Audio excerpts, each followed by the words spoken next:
Hi, good day. M6369. Please introduce yourself. Good day, ma'am and sir.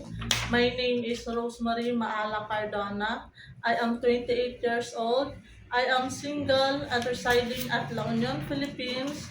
I graduated Bachelor of Science in Hotel and Restaurant Management. I am hardworking, reliable, trustworthy, and honest person. Okay, tell me about your experience as a helper. I have an experience as a helper here in the Philippines for almost 2 years, from 2017 up to 2019. I do household chores and taking care of children 2 years old and 8 years old.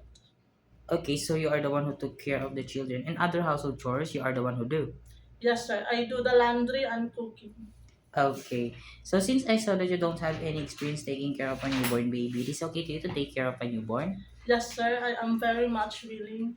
And you know how to prepare a milk for a newborn baby, right? Yes, sir. Okay, um, why do you want to work in Hong Kong?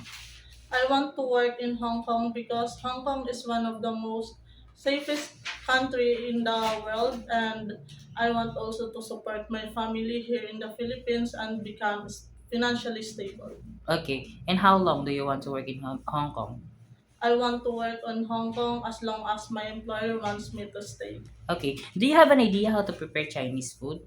As of now, sir, I don't have, but I am willing to learn by watching videos at YouTube and reading books in cooking. Okay, and also you could ask your madam and sir if you got an employer in Hong Kong to teach you how to prepare, right? Yes, sir. Okay, my last question is, what will be your message for your future employer? Hi, mom and sir. You should hire me because I am a hardworking, reliable, trustworthy person, and I promise that I will be taking good care of your family. And And their children as your own. It is okay to you to take care of them. yes, sir. Okay, thank you so much, Miss Rosemary. Thank you. Thank you so much, sir. Have a good day. Okay.